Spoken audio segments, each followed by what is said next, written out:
آج کے زمانے کا ایک روشن خیال نوجوان کبھی مسجد میں کبھی مندر میں، ایک دن وہ کلیسا میں گیا، عیسائیوں کی عبادت گاہ میں۔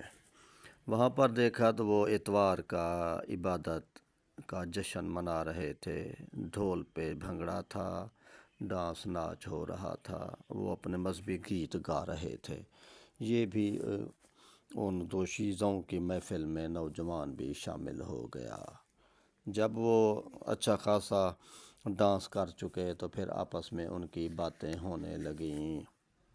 اس منظر کو اکبر آبادی نے یوں پیش کیا: کل اس مس سے کلیسا میں ہوا میں جو دو چار، وہ حسن و شوخی وہ نزاکت و ابھار، آتش حسن سے تقویٰ کو جلانے والی، بجلیاں لطف تبسم سے گرانے والی۔